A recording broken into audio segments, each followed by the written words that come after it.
The magic നോവലിലേക്ക് സ്വാഗതം. തില്ലാന part 7. പോകരുതെന്ന് പറഞ്ഞ് ഞാൻ രമേശിൻ്റെ കാല് പിടിച്ചപ്പോഴൊക്കെ നിങ്ങൾ രമേശിൻ്റെ പക്ഷമല്ലേ പറഞ്ഞത്? എനിക്ക് വേണ്ടി സംസാരിക്കാൻ ആരും ഉണ്ടായില്ല.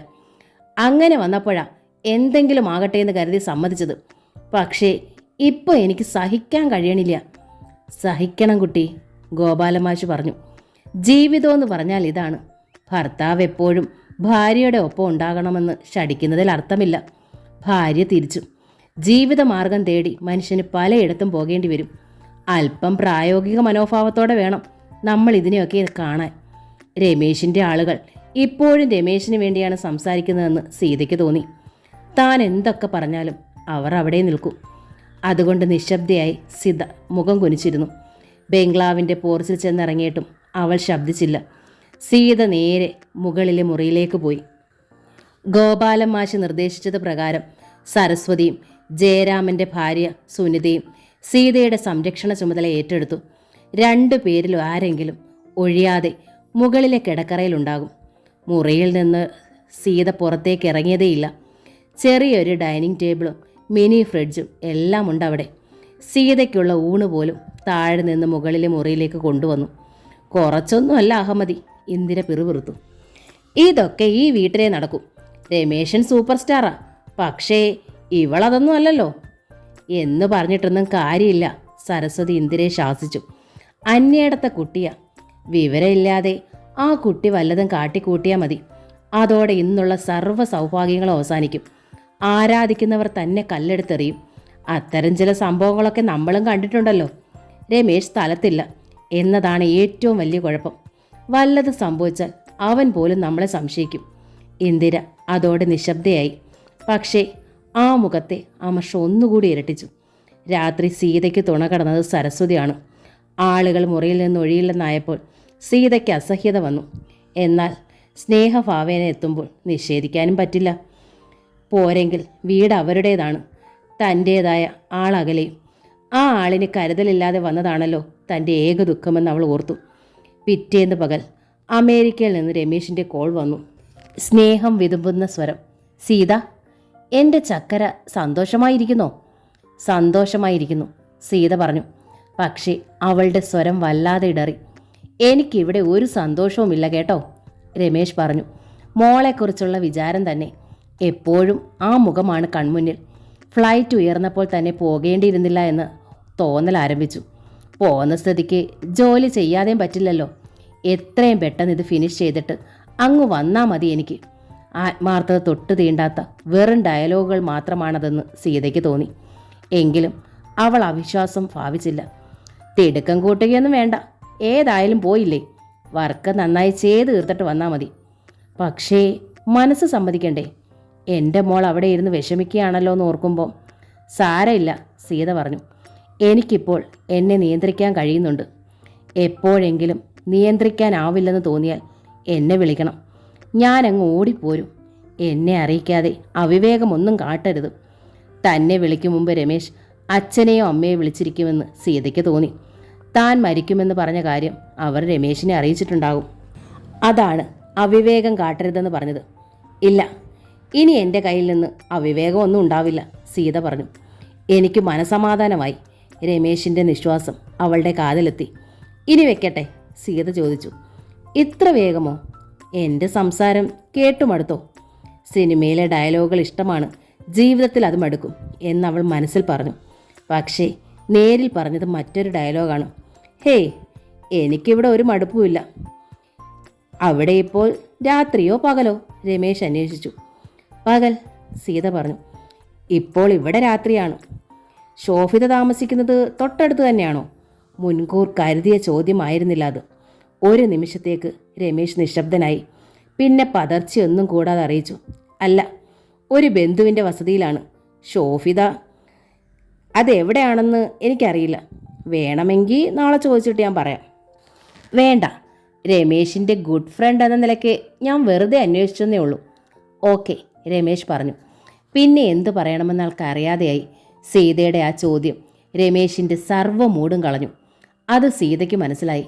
എങ്കിൽ നാളെ വിളിച്ചാൽ മതി. ഭക്ഷണം കഴിച്ചിട്ട് നേരത്തെ ഉറങ്ങിക്കോളൂ. അവൾ ഫോൺ വെച്ചു. രമേശ് വെക്കും മുമ്പേ ഫോൺ വെക്കണമെന്ന് സീതയ്ക്ക് നിർബന്ധമുണ്ടായിരുന്നു. അതിൻ്റെ ഒരെരിവുള്ള സംതൃപ്തി അവൾ അനുഭവിക്കുകയും ചെയ്തു. പിറ്റേന്നും രമേശ് വിളിച്ചു. അത്യാവശ്യത്തിന് മാത്രമേ സീത സംസാരിച്ചുള്ളൂ. രമേശിൻ്റെ അന്വേഷണങ്ങൾക്കുള്ള മറുപടികളായിരുന്നു അധികവും. അങ്ങോട്ട് അവൾക്കൊന്നും ചോദിക്കാനുണ്ടായിരുന്നില്ല. രമേശിൽ അതിൽ അസ്വസ്ഥനാവുന്നത് സീതയ്ക്ക് മനസ്സിലായി. അത് അവളെ സന്തോഷിപ്പിച്ചു. വിവാഹത്തിനു മുമ്പ് ഇങ്ങനെയായിരുന്നു. പിന്നീട് സീത രമേശിൻ്റെ അടിമയായി. അതോടെയാണ് അയാളിൽ അവഗണന കണ്ടു തുടങ്ങിയത്. സീതയുടെ സ്നേഹത്തിന് വിലയില്ലാതായി. എന്നാൽ രമേശ് അപ്പോഴും അവളുടെ ജീവനായിരുന്നു. രാത്രി ആരും അറിയാതെ സീത കിടക്കയിൽ കമിഴ്ന്നു കിടന്ന് കരയും. ഒരു ദിവസം അവൾ ഉറക്കമുണർന്നത് ടെലിഫോണിൻ്റെ ശബ്ദം കേട്ടാണ്. രമേശാകുമെന്ന പ്രതീക്ഷയിലാണ് സീത ഫോൺ എടുത്തത്. പക്ഷേ കാതിലെത്തിയ സ്വരം രാധയുടേതായിരുന്നു. സന്തോഷം കൊണ്ട് സീതയ്ക്ക് ശ്വാസം മുട്ടി. എൻ്റെ പൊന്നു മോളെ, സീത തെല്ലുറക്കെ കരഞ്ഞു. നീ എന്നെ മറന്നില്ലല്ലോ.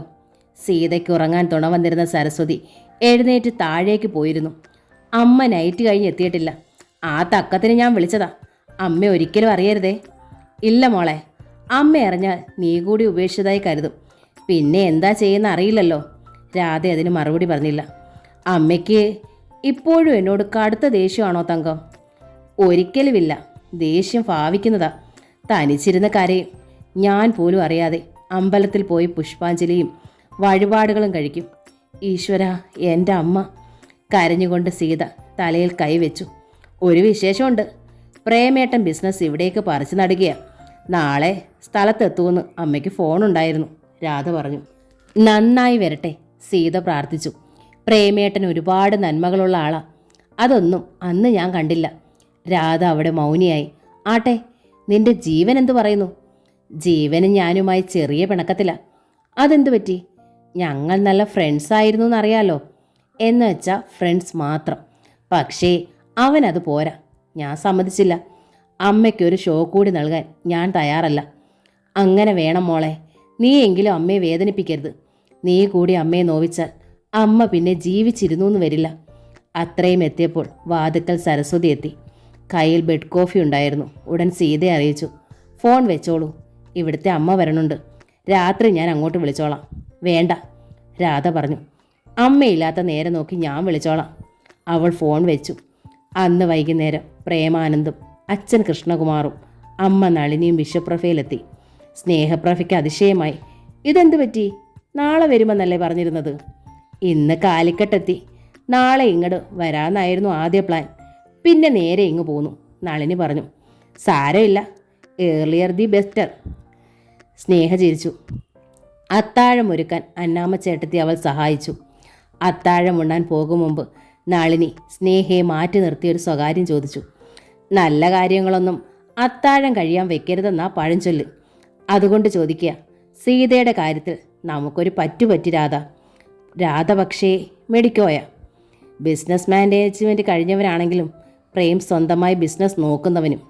സ്നേഹയ്ക്ക് അത് കുറവായി തോന്നിയില്ലെങ്കിൽ സീതയ്ക്ക് പകരം രാധ അവന് കൊടുത്തൂടെ? സ്നേഹപ്രഭ ശരിക്കും പതറിപ്പോയി. മറുപടി എന്തായാലും പറയാം, നളിനി പ്രേരിപ്പിച്ചു. നമ്മുടെ സൗഹൃദം പഴയപടി തുടരും. ഒരു നിമിഷം കൂടി സ്നേഹ പതറി നിന്നു. പിന്നെ രാധയെ അടുത്തേക്ക് വിളിച്ചു. ഇനിയും മക്കളുടെ കല്യാണക്കാര്യത്തിൽ ഞാൻ തലയിടാറില്ല. ഇവൾ തന്നെ മറുപടി പറയട്ടെ. നളിനിയുടെ ചോദ്യം സ്നേഹ രാധയുടെ മുന്നിൽ ആവർത്തിച്ചു. നളിനിക്ക് നിന്നെ മരുമകളായി കിട്ടിയാൽ കൊള്ളാമെന്നുണ്ട്. രാധയെ ചേർത്ത് പിടിച്ചുകൊണ്ടാണ് സ്നേഹപ്രഭ പറഞ്ഞത്. പ്രേമിനു വേണ്ടി ഞങ്ങൾക്കാർക്കും ഒരു കമ്പൽഷനുമില്ല. നിന്റെ മാത്രമായൊരു തുറന്ന മറുപടി പറയാം. അങ്ങനെ ഒരു ചോദ്യം രാധ പ്രതീക്ഷിച്ചതേയില്ല. അതും ഇത്രയും ഓർക്കാപ്പുറത്ത്. പ്രേമാനന്ദിനെ അവൾ കണ്ടിരുന്നത് സീതയുടെ ആളായാണ്. ആ സങ്കല്പം തകർന്നതോടെ പ്രേമിനോട് ഒരുതരം സ്നേഹം കലർന്ന സഹാനുഭൂതിയായി. അപ്പോഴും ഒരേട്ടൻ്റെ സ്ഥാനമായിരുന്നു ഹൃദയത്തിൽ.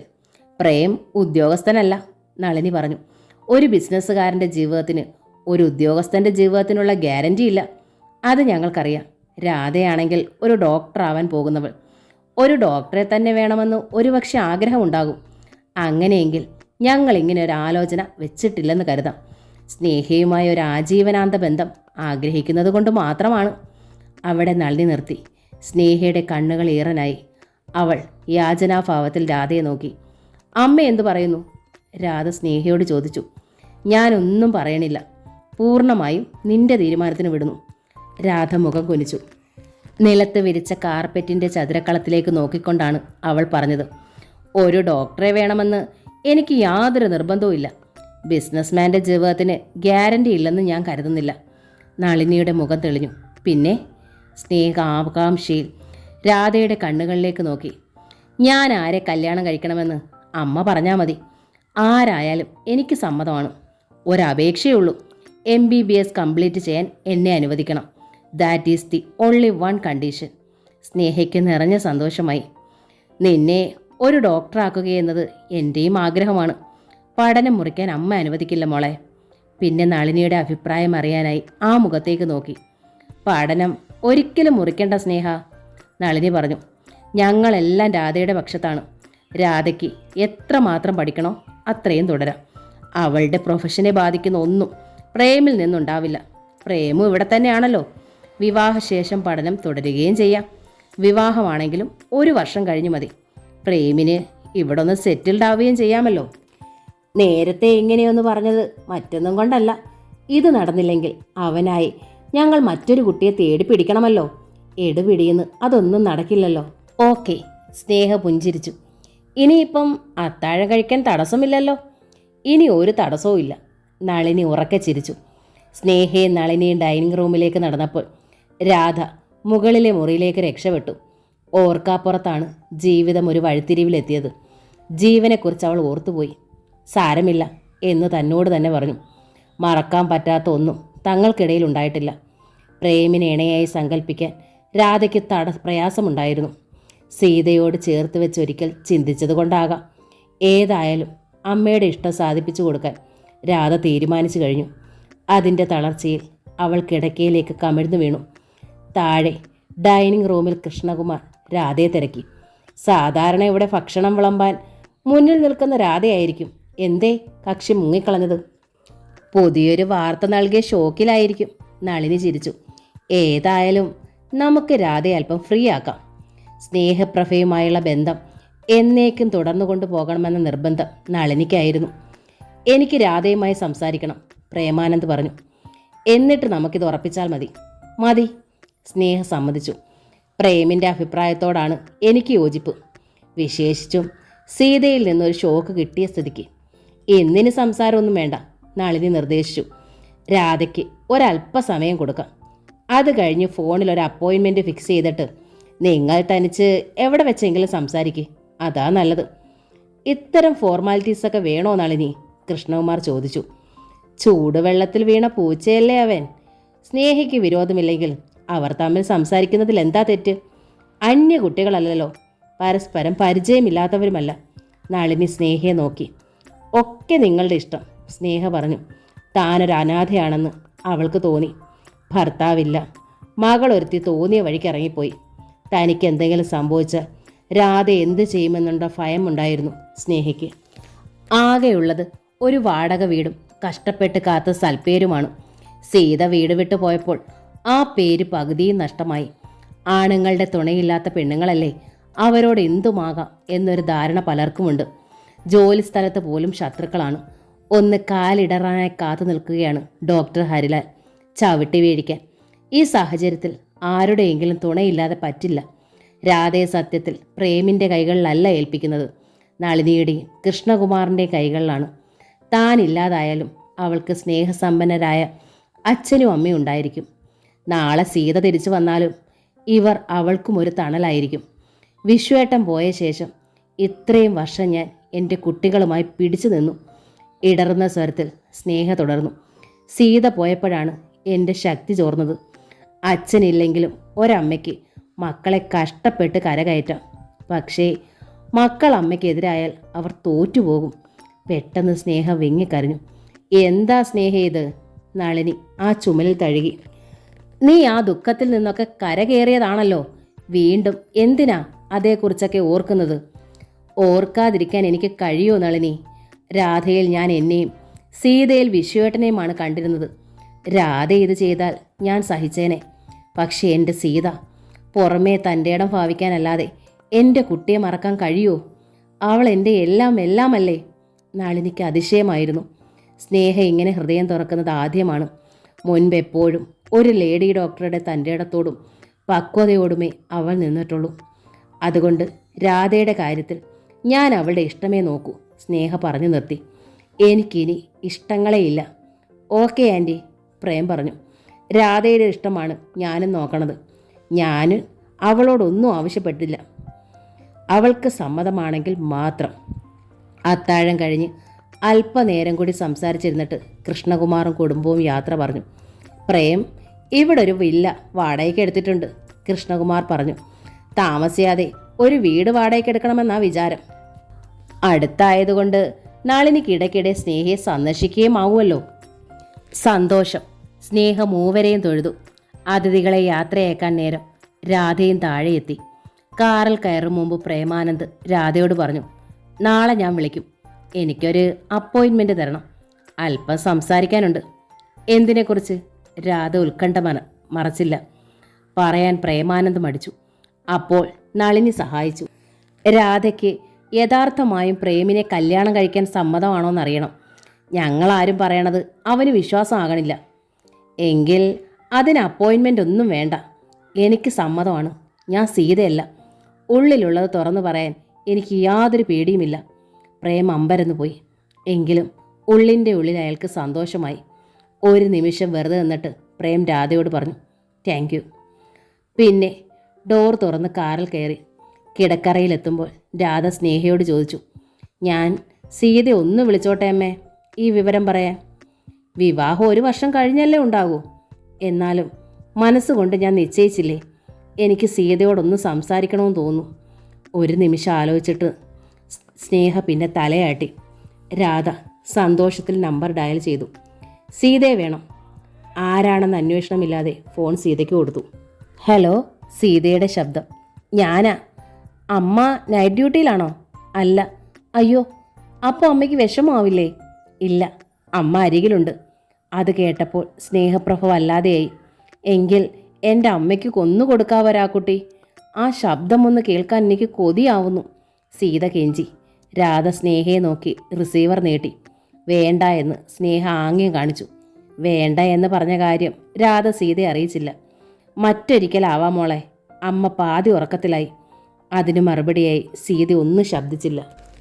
അവൾക്ക് കാര്യം മനസ്സിലായിരുന്നു. തന്നോട് സംസാരിക്കാൻ അമ്മ തയ്യാറല്ല. തന്നെ സംബന്ധിച്ചിടത്തോളം പോന്ന ഇടവും പോയി, വന്ന ഇടവും പോയി. രാധ തന്നോട് സംസാരിക്കുന്നതെങ്കിലും അമ്മയ്ക്ക് വിരോധമില്ലാതായിരിക്കുന്നല്ലോ. അത്രയും ഭാഗ്യം. ആകട്ടെ, പ്രേമേട്ടൻ്റെ കാര്യത്തിൽ ഇയാൾ അഭിപ്രായമൊന്നും പറഞ്ഞില്ലല്ലോ? രാധ ചോദിച്ചു. എൻ്റെ ഇഷ്ടമല്ല, അമ്മയുടെ ഇഷ്ടമാണ് എനിക്ക് വലുത്. അതുകൊണ്ടാ പ്രേമേട്ടൻ്റെ കാര്യത്തിൽ രണ്ടാമതൊന്നും ആലോചിക്കാതെ ഞാൻ വഴങ്ങിയത്. എന്നാലും ഇയാളുടെ അഭിപ്രായം എനിക്കറിയണം. ഒരു നിമിഷത്തിന് ശേഷമാണ് സീത പറഞ്ഞത്. അമ്മയോടും പ്രേമേട്ടനോടും ഞാൻ ചെയ്ത തെറ്റിന് എൻ്റെ രാക്കുട്ടി പ്രായശ്ചിത്തം ചെയ്തിരിക്കുന്നു. നിനക്ക് നല്ലതേ വരൂ.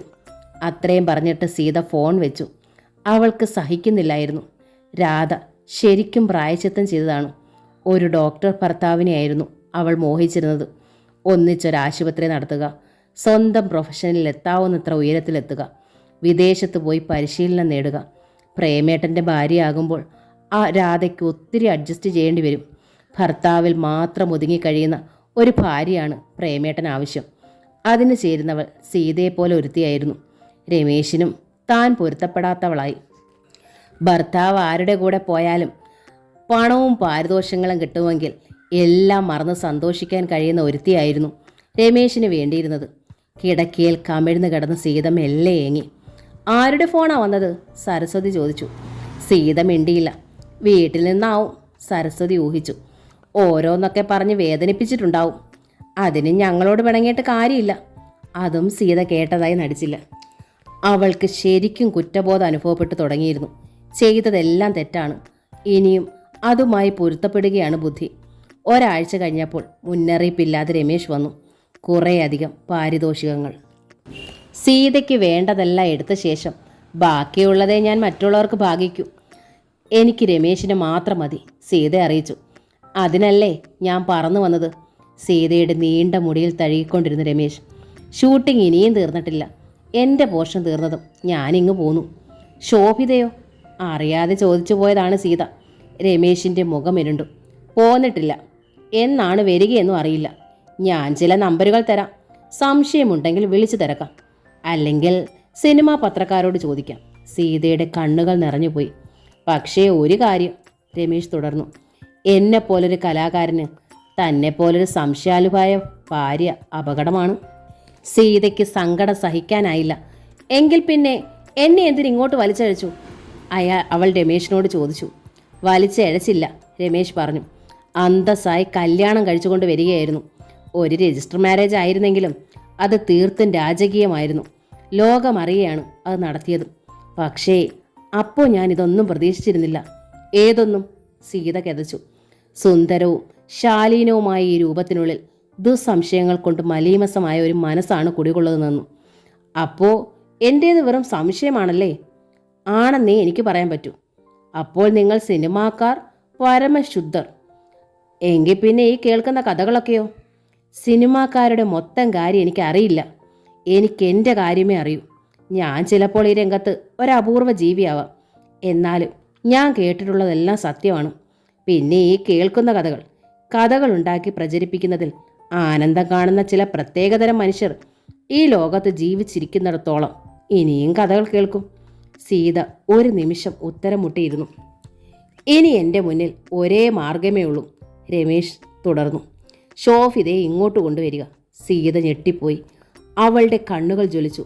സീത സംശയിക്കുന്ന കാര്യത്തിനല്ല ഞാൻ ഷോഫിതയെ കൊണ്ടുവരുന്നത്. സീതയ്ക്ക് പരിചയപ്പെടുത്തി തരാനാ. എനിക്കാരെയും പരിചയപ്പെടണ്ട. വേണം. രമേശിൻ്റെ ശബ്ദം ഉയർന്നു.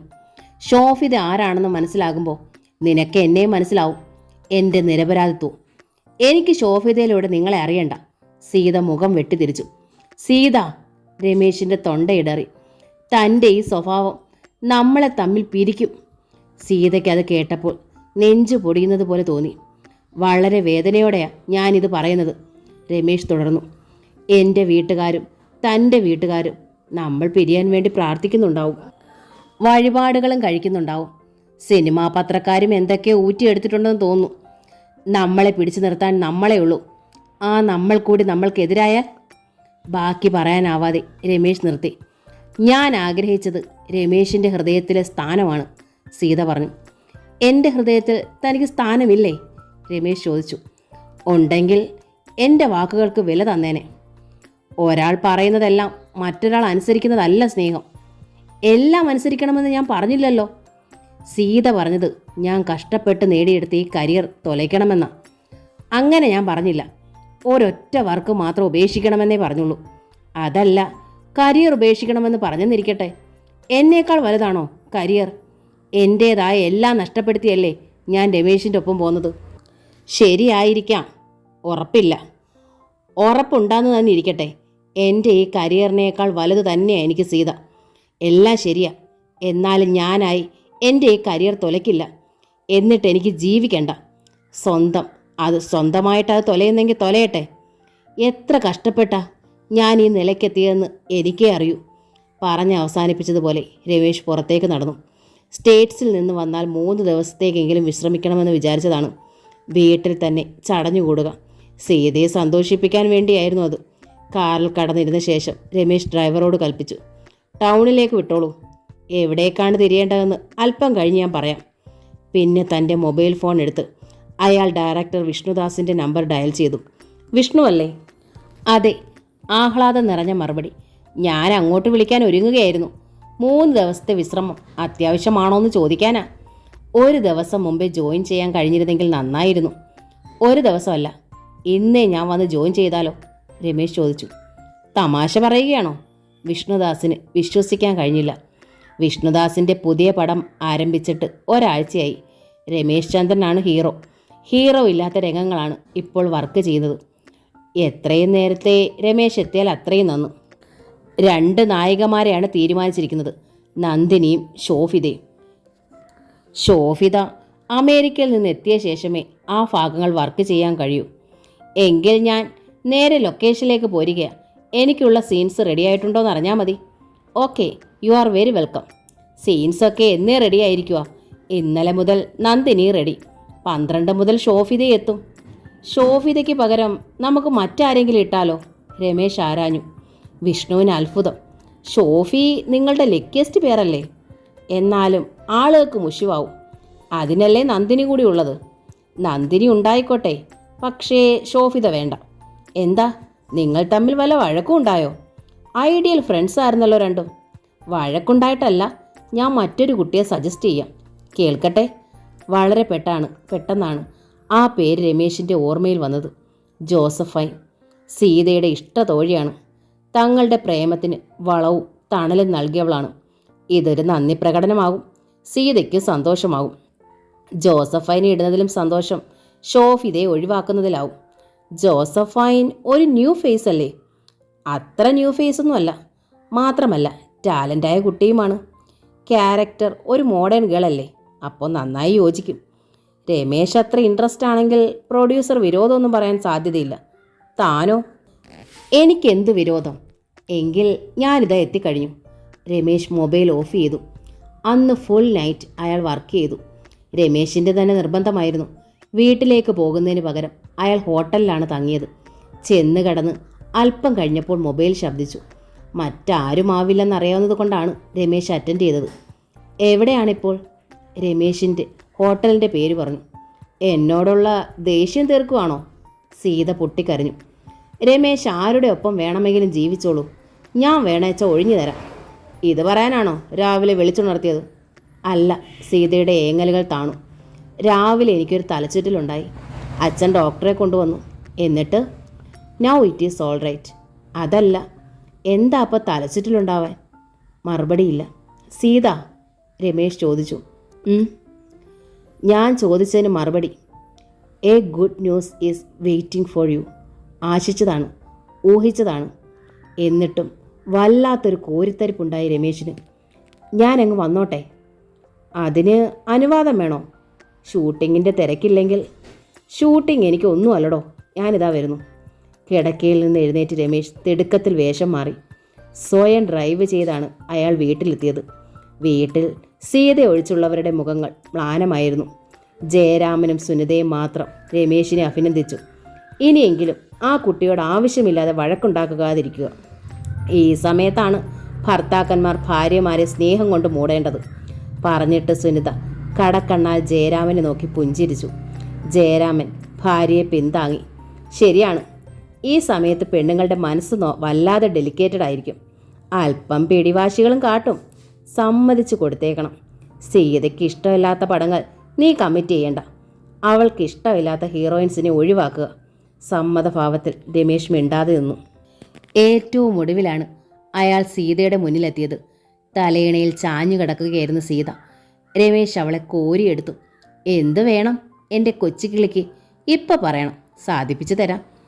അമ്മയെ വിളിച്ച് എനിക്ക് ഈ ഗുഡ് ന്യൂസ് അറിയിക്കണം, സീത പറഞ്ഞു. അമ്മ ഫോൺ എടുക്കുമോ? രാധയോട് പറഞ്ഞാലും മതി, അമ്മ അറിയിച്ചോളൂ. ഓക്കെ, അമ്മയോ രാധയോ വിളിച്ചോളൂ. അമ്മയുടെ ദേഷ്യത്തിൽ പാതിയും ഇതയോടെ അലിയാനാ വഴി. സീതയ്ക്ക് സന്തോഷമായി.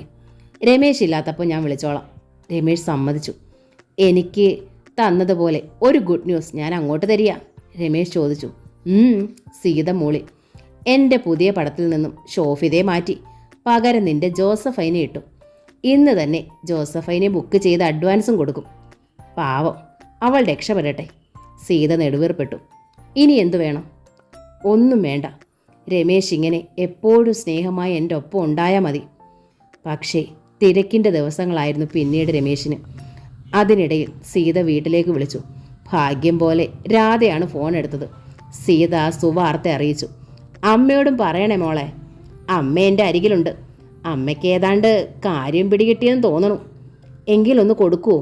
എന്തിന്? അമ്മ അങ്ങോട്ട് വിളിക്കും. ഇപ്പം മുഖത്ത് അലിവുണ്ട്. തോറ്റു കൊടുക്കാതെ നിന്നാൽ അമ്മ അങ്ങോട്ട് വിളിക്കും.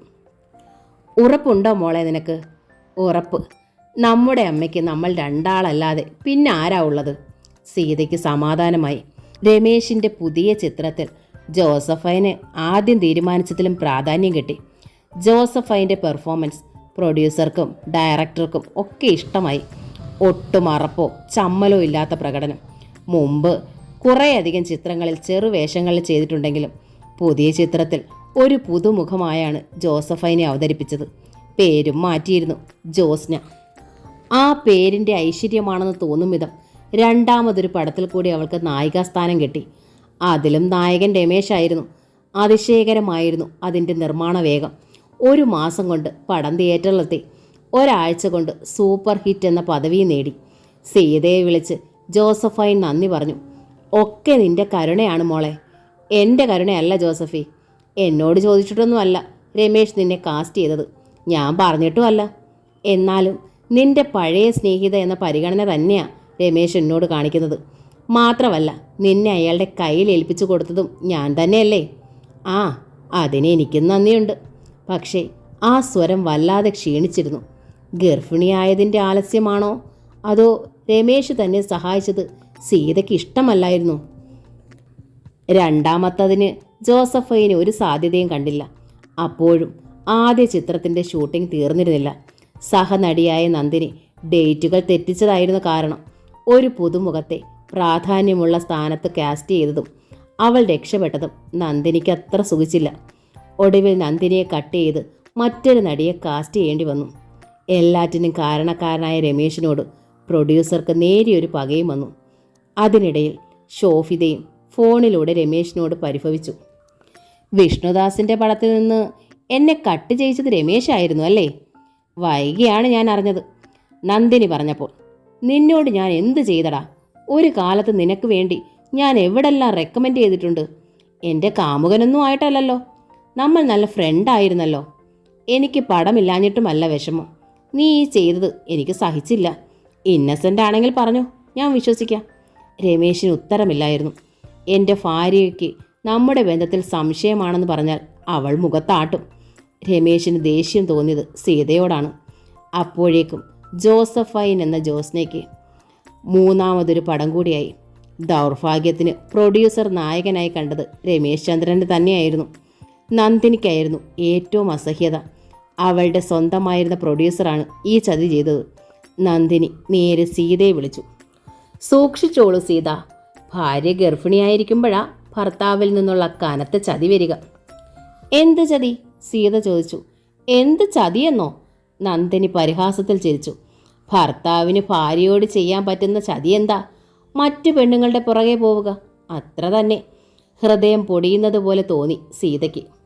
എങ്കിലും സ്വരത്തിൽ ആ പതർച്ച വരാതിരിക്കാൻ അവൾ ആവുന്നത്ര ശ്രമിച്ചു. നിങ്ങൾ ആരുടെ കാര്യമാണ് ഈ പറയുന്നത്? മറ്റാരുടെയെങ്കിലും കാര്യം സീതയുടെ അടുത്ത് പറയുന്നത് എന്തിനാ? നന്ദിനിയുടെ സ്വരത്തിൽ അപ്പോഴും പരിഹാസമാണ്. ഞാൻ രമേശ് ചന്ദ്രനെ കുറിച്ചാണ് പറഞ്ഞത്.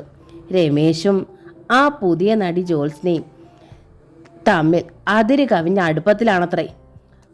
എവിടെയും അവരെ ഒന്നിച്ചേ ഇപ്പോൾ കാണാറുള്ളൂ. ഗോസിപ്പ് കോളങ്ങൾ മൊത്തം ഇവർ രണ്ടാളും റിസർവ് ചെയ്തിരിക്കുക. അവൾക്കാണെങ്കിൽ ഒന്നിനും ഒരു കൂസലില്ല. അന്യ പെണ്ണുങ്ങളുടെ ദാമ്പത്യം കുളമാക്കാൻ തയ്യാറെടുത്ത് നടക്കുന്ന കുറച്ച് പെണ്ണുങ്ങളുണ്ടല്ലോ ഈ ഇൻഡസ്ട്രിയിൽ. സീതയെ തകർത്ത് വീഴിക്കാൻ പോകുന്ന പ്രയോഗമാണ്. മാനസികമായി അവൾ വീഴുകയും ചെയ്തു. പക്ഷേ നന്ദിനിയുടെ മുന്നിൽ പിടിച്ചു നിൽക്കണമെന്ന് സീതയ്ക്ക് നിർബന്ധമുണ്ടായിരുന്നു. ഇല്ലെങ്കിൽ ഇവൾ തൻ്റെ വീഴ്ചയും പരസ്യമാക്കും. നന്ദിനിക്കറിയാത്തൊരു സത്യമുണ്ട് സീത അറിയിച്ചു. ജോസ്നയായി ഇപ്പോൾ അറിയപ്പെടുന്ന ജോസഫിൻ എൻ്റെ ഇൻറ്റിമേറ്റ് ഫ്രണ്ടാണ്. രമേശും ഞാനുമായുള്ള ബന്ധത്തിൽ മീഡിയേറ്ററും ഈ ജോസ്നയാണ്. ഞാൻ റെക്കമെൻഡ് ചെയ്തത് കൊണ്ടാണ് രമേശ് ജോസ്നയെ ഹീറോയായി ഇട്ടത്. അവരൊന്നിച്ച് ഒന്നിലധികം പടങ്ങൾ ചെയ്യുമ്പോൾ ഒരുമിച്ച് യാത്ര ചെയ്തെന്നൊക്കെ വരും. അത് തീർത്തും സ്വാഭാവികമാണ്. അത് മനസ്സിലാക്കാനുള്ള ബുദ്ധിയൊക്കെ എനിക്കുണ്ട്. കലക്കവെള്ളത്തിൽ മീൻ പിടിക്കുക എന്ന നാടൻ പ്രയോഗമുണ്ട്. മദ്രാസിൽ വളർന്ന നന്ദിനി അത് കേട്ടിട്ടുണ്ടാകില്ല. ഏതായാലും നന്ദിനിക്ക് ഈ ഗെയിമിൽ സ്കോർ ഒന്നുമില്ലെന്ന് മനസ്സിലാക്കുക. നന്ദിനി തീർത്തും സ്തബ്ധയായി. സീത ഫോൺ വയ്ക്കുകയും ചെയ്തു. നന്ദിനിക്ക് നല്ല മറുപടി കൊടുക്കാൻ കഴിഞ്ഞെങ്കിലും സീത ശരിക്കും ഭ്രാന്തിലെത്തിയിരുന്നു. ഇരിക്കാൻ വയ്യ, കിടക്കാൻ വയ്യ, നെഞ്ചിൽ തീ പിടിച്ചിരിക്കുന്നു. ചുറ്റും കൊടുങ്കാറ്റടിക്കുന്നു. സീത മുറിയിലൂടെ അങ്ങിങ്ങോടി. രമേശിൻ്റെ മൊബൈൽ തുടർച്ചയായി എൻഗേജ്ഡായിരുന്നു. അമ്മയെ വിളിക്കണമെന്ന് സീതയ്ക്ക് തോന്നി. തൻ്റെ ദുർബലമായ മനസ്സിനിണങ്ങുന്ന ഒരു ബന്ധമായിരുന്നില്ല ഇത്. അത് മനസ്സിലാക്കി തന്നെയാകും അമ്മ എതിർത്തത്. ഒരു സിനിമാ നടന് വീട്ടിലിരിക്കുന്ന ഭാര്യയുടെ മാത്രമായിരിക്കാൻ കഴിയില്ല. അയാൾക്ക് അവകാശികളായി ലക്ഷക്കണക്കിന് ആരാധകരുണ്ട്. ആർക്കു വേണ്ടിയും ആ മായിക ലോകത്തുനിന്ന് ഇറങ്ങിപ്പോരാൻ അയാൾ തയ്യാറാവില്ല. പലതരത്തിലുള്ള സുന്ദരിമാരുടെ പരിസേവയാണ് അയാളുടെ ലക്ഷ്യം. വിശ്വപ്രഭയിലെ ലാൻഡ് ഫോൺ വെറുതെ റിങ് ചെയ്തതല്ലാതെ ആരും എടുക്കുന്നില്ല. അന്നാമ്മച്ചേട്ടത്തെയും സ്ഥലത്തില്ലെന്നുണ്ടോ? 2 മാസം കൂടുമ്പോൾ 2 ദിവസത്തേക്ക് അവർ സ്വന്തം വീട്ടിൽ പോകാറുണ്ട്. ഡോക്ടർ സ്നേഹപ്രഭയുടെ മൊബൈൽ ഔട്ട് ഓഫ് റേഞ്ചും. ശനിയാഴ്ചയാണ്. അമ്മയും രാധയും കൂടി വല്ല ക്ഷേത്ര ദർശനത്തിനും പോയിരിക്കുമോ? എങ്കിലും അവൾ തുടർച്ചയായി പരിശ്രമിച്ചുകൊണ്ടിരുന്നു. അപ്പോഴാണ് വാതിൽ തട്ട് കേട്ടത്. രമേശ് വന്നുവോ എന്ന് സീത സംശയിച്ചു. വാതിൽ തുറന്നപ്പോൾ മുന്നിൽ കണ്ടത് രമേശിൻ്റെ ഇളയ സഹോദരി ഇന്ദുവിനെയാണ്. 2 മണി കഴിഞ്ഞല്ലോ ഏട്ടത്തിയമ്മേ, ഊണ് കഴിക്കുന്നില്ലേ? താഴേക്ക് വരാൻ ബുദ്ധിമുട്ടുണ്ടെങ്കിൽ ഞാൻ ഇങ്ങോട്ട് കൊണ്ടുവരാം, ഇന്ദു പറഞ്ഞു. വേണ്ട, സീത മുഖം തിരിച്ചു. അതെന്താ, വിശപ്പില്ലേ? ഇന്ദു തിരക്കി. സീത മറുപടിയൊന്നും പറഞ്ഞില്ല. ഏട്ടത്തിയമ്മയ്ക്ക് എന്തു പറ്റി? ഇന്ദു മുറിയിലേക്ക് കയറി വന്നു. ഈ സമയത്തും ഇങ്ങനെ തുടങ്ങിയാൽ കഷ്ടമാണ് കേട്ടോ. വയറ്റിൽ വളരണ കുഞ്ഞിനെക്കുറിച്ച് ഓർക്കണ്ടേ? വയറ്റിൽ വളരണ കുഞ്ഞിനെ ആർക്കു വേണം? ഇന്ദു ഞെട്ടിപ്പോയി. അവൾ അമ്പരപ്പിൽ സീതയെ നോക്കി. എനിക്ക് ജീവിക്കണ്ട. സീത ചെന്ന് കിടക്കയിലേക്ക് തളർന്നു വീണു. ഇന്ദുവിന് സഹിച്ചില്ല. അവൾ താഴെ ചെന്ന് എല്ലാവരോടും വിവരം പറഞ്ഞു. ആർക്കും സീതയോട് അലിവ് തോന്നിയില്ല. അവൾക്ക് നമ്മളെ ഇഷ്ടമല്ല, ഇന്ദിര പറഞ്ഞു. അല്ലാതെ മറ്റെന്താണ് ഇവിടെ ഒരു പ്രശ്നം? മറ്റേതെങ്കിലും ഒരു പെൺകുട്ടിയായിരുന്നെങ്കിൽ ഈ വീട് സ്വർഗമാക്കിയേനെ. ഏതായാലും രമേശ് വരട്ടെ, സരസ്വതി പറഞ്ഞു. അവൻ സ്വയം വരുത്തി വെച്ചതല്ലേ. നഗരത്തിലെ ലൊക്കേഷനിൽ നിന്ന് ഷൂട്ടിങ്ങിനിടയിൽ വീണ് കിട്ടിയ 2 മണിക്കൂർ ലാഭമാക്കാൻ വേണ്ടിയാണ് രമേശ് സീതയുടെ അരികിൽ ഓടിയെത്തിയത്. ഗർഭിണിയായ ഭാര്യയ്ക്ക് ഭർത്താവിൻ്റെ സാമീപ്യം എത്ര ആശ്വാസകരമായിരിക്കും. പോർച്ചിൽ നിന്ന കാറിൽ നിന്ന് ഓടിയാണ് രമേശ് ഹാളിലെത്തിയത്. അച്ഛനും അമ്മയും അടക്കം എല്ലാവരും ഉണ്ടായിരുന്നു ഹാളിൽ. രമേശിനെ കണ്ടതും ഹാളിലുള്ളവർ അർത്ഥഗർഭമായി പരസ്പരം നോക്കി. ലൊക്കേഷനിൽ നിന്ന് വരികയാ, ഉടനെ മടങ്ങണം എന്ന് പറഞ്ഞിട്ട് രമേശ് സ്റ്റെയർ കേസിലൂടെ മുകളിലേക്ക് ഓടി. പക്ഷേ ആ കുട്ടിയുടെ മുഖം കടന്നൽ കുത്തേറ്റ മാതിരി ഉണ്ടാവും. എൻ്റെ രമേശിന് ഇങ്ങനെ ഒരു ഗതിയായല്ലോ. സർവ്വ സുഖങ്ങൾക്ക് നടുവിലും സന്തോഷിക്കാൻ കഴിയാതെ വരിക. തന്തയും തള്ളയും പറഞ്ഞാൽ കേൾക്കണമടി. ഗോപാലമാഷ് മുഖം വെട്ടിച്ചു. എത്രയോ ജനങ്ങളാണ് അവനെ ആരാധിക്കുന്നത്. ഒരു നെടുവീർപ്പോടെയാണ് ചന്ദ്രിക പറഞ്ഞത്. അവനെ ഒന്ന് പരിചയപ്പെടാൻ കൊതിക്കുന്നവരെത്ര. അവന് വേണ്ടി പ്രാർത്ഥിക്കുകയും വഴിപാട് കഴിക്കുകയും ചെയ്യുന്നവരുമുണ്ട്. അവൻ അറിയുക പോലുമില്ലാത്തവർ. എന്നിട്ട് സ്വന്തം വീട്ടിൽ സ്വന്തം ഭാര്യയ്ക്ക് അവന് വിശ്വാസവും ഇല്ല, സ്നേഹവും ഇല്ല. എന്തൊരു കഷ്ടാ. വിശ്വാസമില്ലായിരിക്കാം, പക്ഷേ സ്നേഹമില്ലെന്ന് പറയാൻ പറ്റില്ല, ഇന്ദു അറിയിച്ചു. ഏട്ടനോടുള്ള സ്നേഹക്കൂടുതൽ കൊണ്ടാ ഈ സംശയമെന്ന് തോന്നുന്നു. അതിനാരും മറുപടി പറഞ്ഞില്ല. കിടക്കറയുടെ വാതുക്കലെത്തി 5 മിനിറ്റോളം തുടർച്ചയായി മുട്ടി രമേശ്. അതിനുശേഷമാണ് സീത വാതിൽ തുറന്നത്. കരഞ്ഞ് കരഞ്ഞ് ആ മുഖം കനത്ത് വീർത്തിരുന്നു. എന്തു പറ്റി സീത? രമേശ് ചോദിച്ചു. ഇത്ര നേരമായിട്ടും വാതിൽ തുറക്കാഞ്ഞപ്പോൾ ഞാൻ വല്ലാതെ ഭയന്നു. ഞാൻ ആത്മഹത്യ ചെയ്തിട്ടുണ്ടാവുമെന്നാണോ വിചാരിച്ചിട്ടുണ്ടാവുക? ഞാനത് ചെയ്തേനെ. പക്ഷേ കേട്ടത് സത്യമാണോന്ന് എനിക്കറിയണം, ഈ നാവിൽ നിന്ന്. എന്നിട്ടേ മരിക്കുമെന്ന് വിചാരിച്ചാ കാത്തത്. രമേശ് ശരിക്കും തകർന്നുപോയി. എന്താ പ്രതിമ പോലെ നിൽക്കണത്? സീത പൊട്ടിക്കരഞ്ഞു. ഞാൻ ഈ മുറിക്കുള്ളിൽ ഒരു വിഡ്ഢിയായി അടച്ചു മൂടിയിരിക്കുക. നിങ്ങൾ ഈ വിശാലമായ ഭൂമിയിൽ മതിച്ചുല്ലസിക്കുക. എന്നും ഓരോ സുന്ദരിമാർ. നിർത്ത്. രമേശ് പല്ല് ഞെരിച്ചു. പിന്നെ മുറിക്കകത്തേക്ക് കടന്ന് വാതിലടച്ചു. എന്നിട്ട് സീതയോട് ചോദിച്ചു, നിനക്ക് ഭ്രാന്ത് പിടിച്ചോ? ഭ്രാന്ത് പിടിക്കും മുമ്പ് ഞാൻ എൻ്റെ ജീവൻ ഉപേക്ഷിക്കും. അതിൽ ഭേദം നീ എന്നെ കൊല്ലുന്നതാ സീത. രമേശിന് കരച്ചിൽ വന്നു. ഒരു തെറ്റും ചെയ്യാത്ത എന്നെ ഇങ്ങനെ ശിക്ഷിക്കണതിൽ ഭേദം കൊന്നു കളയുന്നതാ. ആഹാരത്തിൽ ഒരു തുള്ളി വിഷം ചേർത്താൽ മതി. എനിക്കുള്ള ആഹാരത്തിലാണത് ചെയ്യേണ്ടത്. രമേശ് തന്നെ അത് ചെയ്യണം. മനസ്സമാധാനത്തോടെ എൻ്റെ പാട്ടിന് ജീവിച്ചതല്ലേ ഞാൻ. എന്നെ എന്തിനായി നിങ്ങളുടെ ഈ സ്വർഗത്തിൽ കൊണ്ടുവന്ന് വേദനിപ്പിക്കുന്നു? ഇവിടുത്തെ സുഖങ്ങളൊന്നും എനിക്ക് വേണ്ട. എനിക്ക് ആവശ്യം നിങ്ങളുടെ സ്നേഹം മാത്രമാണ്. സീത, എന്താ ഈ പറയണത്? എനിക്ക് നിന്നോട് സ്നേഹമില്ലേ? വെളുപ്പിനെ 5-ന് ആരംഭിച്ച ഷൂട്ടിങ്ങാ. ഒരല്പം ബ്രേക്ക് കിട്ടിയപ്പോൾ ഓടി വരികയായിരുന്നു ഞാൻ. എന്തിനാ ഓടി വന്നത്? സീത കെതച്ചു. അവളുടെ അരികിൽ ഇരിക്കാമായിരുന്നില്ലേ? ആരുടെ അരികിൽ? രമേശ് കണ്ണുമിഴിച്ചു. ഈ ചിത്രത്തിൽ ശോഭിത അല്ലെന്ന് നിന്റെ അടുത്ത് ഞാൻ പറഞ്ഞതാണല്ലോ. സംശയമുണ്ടെങ്കിൽ ലൊക്കേഷനിലെ നമ്പർ തരാം. ആരോടാണച്ചാ വിളിച്ച് ചോദിക്ക്. വളരെ നാളായി ഞങ്ങൾ തമ്മിൽ കണ്ടിട്ട് പോലും. വിഷ്ണുദാസിൻ്റെ പടത്തിൽ നിന്ന് അവളെ കട്ട് ചെയ്യിച്ചത് ഞാനാണെന്ന് പറഞ്ഞ് ഒരിക്കൽ ഫോൺ ചെയ്തിരുന്നു. പിന്നീട് ഫോൺ പോലുമില്ല. ശോഭിതയെക്കുറിച്ചല്ല ഞാൻ പറഞ്ഞത്, ജോസ്നയെക്കുറിച്ചാണ്. രമേശ് കിടക്കയിലേക്ക് ഇരുന്നു പോയി. ഒരു നിമിഷത്തേക്ക് അതൊരു തമാശയായിട്ടാണ് അയാൾക്ക് തോന്നിയത്. എന്നാൽ സീതയുടെ മുഖം കണ്ടപ്പോൾ രമേശിന് ചിരിക്കാനും കഴിഞ്ഞില്ല. സർവ്വ പടങ്ങളിലും അവളാണ് നായിക. ഇൻഡസ്ട്രി മുഴുവൻ അത് പാട്ടായി. എവിടെയും അവളും ഒപ്പമുണ്ടാവും. എന്ന് തുടങ്ങിയത്? അത്രയുമായപ്പോൾ രമേശ് വെറുതെ ഒന്ന് ചിരിച്ചു. എന്നിട്ട് സീതയോട് ചോദിച്ചു, നിന്റെ ഏറ്റവും അടുത്ത ഫ്രണ്ടായിരുന്നില്ലേ അവൾ? അതന്ന്. എന്ന് വെച്ച് ഞാൻ എൻ്റെ വീട്ടിലേക്കൊന്നും വിളിക്കാറില്ല. അമ്മയ്ക്കൊന്നും ഇഷ്ടമായിരുന്നില്ല ആ കമ്പനി. അന്നേ അവൾ നടിയായിരുന്നു. മോശമായി പലതും കേൾക്കുകയും ചെയ്തിരുന്നു. അതൊക്കെ കള്ളമാണെന്ന് സീത തന്നെയാണ് എൻ്റെ അടുത്ത് പറഞ്ഞത്.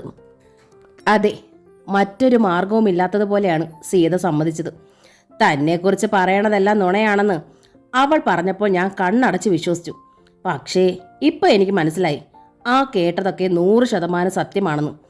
അല്ലെങ്കിൽ എന്നോട് അവൾ ഇത് ചെയ്യുമോ? സീതയോട് എന്തവൾ ചെയ്തു എന്നാ? അത് ഞാൻ പറയണോ? ഇൻഡസ്ട്രി മൊത്തം പാടണുണ്ടല്ലോ. രാവിലെ നന്ദിനിയാണ് എന്നെ വിളിച്ചെല്ലാം പറഞ്ഞത്. രമേശിൽ നിന്ന് ഒരു നിശ്വാസം താഴേക്കിരുന്നു. നന്ദിനി പക പോക്കിയിരിക്കുന്നു. മറ്റൊരു തരത്തിലും തന്നെ തോൽപ്പിക്കാനാവില്ല. സീതയുടെ അരികിലെത്തി ആ ചുമലിൽ കൈവച്ചു രമേശ്. നന്ദിനി എന്നോട് പക തീർത്തതാണ്. അവൾ പറഞ്ഞതൊന്നും സത്യമല്ല. അത് ഞാൻ വിശ്വസിക്കണോ? എന്നെ സ്നേഹമുണ്ടെങ്കിൽ സീത അത് വിശ്വസിക്കുക. എന്നെ സ്നേഹമുണ്ടെങ്കിൽ രമേശിൻ്റെ പുതിയ ചിത്രത്തിൽ ജോസ്ന ഉണ്ടാവില്ല. എങ്കിൽ ഞാൻ വിശ്വസിക്കാം. രമേശ് പകച്ചുപോയി. ദേഷ്യം കൊണ്ട് അയാളുടെ നിയന്ത്രണം പതറി. നീ വിശ്വസിക്കണ്ട, രമേശ് പറഞ്ഞു. ഇനി ഒരിക്കലും നീ എന്നെ വിശ്വസിക്കണ്ട. ഇത്ര ഫൂളിഷായ വർത്തമാനം പറയുന്ന ഒരാളോട് നല്ല ഭാഷയിൽ മറുപടി പറയാൻ പറ്റാത്തതാണ്. പക്ഷേ നിന്റെ ഇപ്പോഴത്തെ അവസ്ഥ ഓർത്ത് ക്ഷമിക്കുക ഞാൻ. എന്നാലും ഒരു കാര്യം പറയാതിരിക്കാൻ കഴിയില്ല. നിനക്ക് എന്നെ നിയന്ത്രിക്കാം, എൻ്റെ ജീവിതം നശിപ്പിക്കാം. പക്ഷേ സിനിമാ ഇൻഡസ്ട്രിയെ നിയന്ത്രിക്കാൻ നിനക്ക് അധികാരമില്ല. എൻ്റെ പുതിയ ചിത്രത്തിൽ ആരൊക്കെ അഭിനയിക്കണമെന്ന് അതിൻ്റെ പ്രൊഡ്യൂസറും ഡയറക്ടറും നിശ്ചയിക്കും. പറഞ്ഞിട്ട് വെട്ടിത്തിരിഞ്ഞ് അയാൾ പുറത്തേക്ക് നടന്നു. സ്റ്റെയർ കേസ് ഓടിയിറങ്ങി. ഹാളിൽ ഇരുന്നവരെ ശ്രദ്ധിക്കാതെയാണ് രമേശ് പാഞ്ഞു പോയത്. പോർച്ചിൽ കിടന്നിരുന്ന കാർ സ്റ്റാർട്ട് ചെയ്ത് സ്ഥലം വിടുകയും ചെയ്തു. എന്തുപറ്റി? സരസ്വതി ഭർത്താവിനെ നോക്കി. മറുപടി പറഞ്ഞത് ഇന്ദിരയാണ്. ഭാര്യയെ കാണാൻ പാഞ്ഞു വന്നതവൻ. തിരിച്ചു പോയപ്പോഴത്തെ മുഖം കണ്ടോ? അവൾ നൽകിയ സ്വീകരണം അത്തരത്തിലായിരിക്കും. കാര്യം എന്തെന്നറിയാതെ സമാധാനിക്കാൻ സരസ്വതിക്ക് കഴിഞ്ഞില്ല. അവർ ഓടി മുകളിൽ ചെന്നു. കിടക്കയിൽ കമിഴ്ന്നു കിടന്ന് കരയുകയാണ് സീത. രമേശ്, ഊണ് കഴിച്ചിട്ടാണോ കുട്ടി പോയത്? ഏങ്ങലുകളല്ലാതെ സീതയിൽ നിന്നും മറ്റൊരു ശബ്ദവും പുറത്തു വന്നില്ല. ഇങ്ങോട്ട് വന്ന സ്ഥിതിക്ക് ഉണ്ണാതെയാകും വന്നിട്ടുണ്ടാകുക. ഉണ്ടതാണോന്ന് കുട്ടി ചോദിച്ചുവോ? അതിനുള്ള പ്രതികരണം സരസ്വതിക്ക് സഹിക്കാനാവാത്ത സങ്കടവും ദേഷ്യവും ഉണ്ടായി. എൻ്റെ ഈശ്വര, അവർ നെഞ്ചിൽ കൈവച്ച് കരഞ്ഞു. എൻ്റെ പാവം ചെക്കൻ്റെ ജീവിതം നശിച്ചല്ലോ. കൊരങ്ങൻ്റെ കയ്യിലാണല്ലോ പൂമാല ചെന്ന് വീണത്. സരസ്വതി തിരികെ താഴേക്ക് പോയി. രമേശ് പുതിയ ചിത്രത്തിൻ്റെ ഷൂട്ടിങ്ങിലായിരുന്നു. നായകൻ്റെ വീട്ടിലെ രംഗങ്ങളായിരുന്നു ചിത്രീകരിച്ചത്. നായികയായ ജോസ്ന 3 ദിവസം കഴിഞ്ഞ് എത്തിയാൽ മതി. രമേശ് ചന്ദ്രൻ്റെ ദിവസങ്ങൾക്കാണ് വില. തിരക്കിട്ട് ഷൂട്ടിംഗ് നീങ്ങി. സീതയെ ഓർത്ത് രമേശിന് വിഷമമുണ്ടായിരുന്നു. സീതയെ പ്രത്യേകം ശ്രദ്ധിക്കണമെന്ന് അയാൾ അമ്മയോടും സഹോദരിമാരോടും ഫോണിൽ നിർദ്ദേശിച്ചിരുന്നു. പക്ഷേ രമേശ് സീതയെ വിളിച്ചില്ല. വീട്ടിലേക്ക് പോയതുമില്ല. തൻ്റെ മൊബൈൽ മനഃപൂർവ്വം ഓഫ് ചെയ്ത് വെക്കുകയും ചെയ്തു. 3-ാം നാൾ ജോസ്ന വന്നു. സെറ്റിൽ വെച്ച് തന്നെ രമേശ് സീതയുടെ മനസ്സിൽ കടന്ന വിഷയത്തെക്കുറിച്ച് ജോസ്നയോട് സൂചിപ്പിച്ചു. വൈകിട്ട് താൻ റൂമിലേക്ക് വരണം, രമേശ് ജോസ്നയോട് പറഞ്ഞു. ഒന്നുകിൽ താൻ സ്വയം ഈ പടം ഉപേക്ഷിക്കണം, അല്ലെങ്കിൽ സീതയെ കാര്യം പറഞ്ഞ് മനസ്സിലാക്കണം. രമേശ് പേടിക്കണ്ട, 2-ൽ-1 ഞാൻ ചെയ്തിരിക്കും, ജോസ്ന ഏറ്റു. എന്നാൽ അന്ന് രാത്രി രമേശ് താമസിച്ചിരുന്ന ഹോട്ടൽ മുറിയിൽ നിന്ന് അയാളെയും ജോസ്നയും പോലീസ് കണ്ടുപിടിച്ചതായി വാർത്ത പരന്നു. രമേശിൻ്റെ ആളുകൾ എത്ര ശ്രമിച്ചിട്ടും പിറ്റേന്നത്തെ ഒരു സായാഹ്ന പത്രം ആ വാർത്ത പ്രസിദ്ധീകരിക്കുകയും ചെയ്തു. തുടർന്ന് മറ്റൊരു നടുക്കുന്ന വാർത്തയാണ് ഉണ്ടായത്. പ്രസിദ്ധ സിനിമാ നടൻ രമേശ് ചന്ദ്രൻ്റെ ഭാര്യ സീത തങ്ങളുടെ ബംഗ്ലാവിൻ്റെ മുകളിൽ നിന്ന് ചാടി ആത്മഹത്യ ചെയ്തിരിക്കുന്നു. തില്ലാന എന്ന നോവലിൻ്റെ ഈ ഭാഗം ഇവിടെ പൂർണ്ണമാവുകയാണ്. ഈ നോവൽ നിങ്ങൾക്ക് ഇഷ്ടമായെങ്കിൽ ലൈക്ക് ചെയ്ത് ഷെയർ ചെയ്ത് സബ്സ്ക്രൈബ് ചെയ്യണേ. താങ്ക്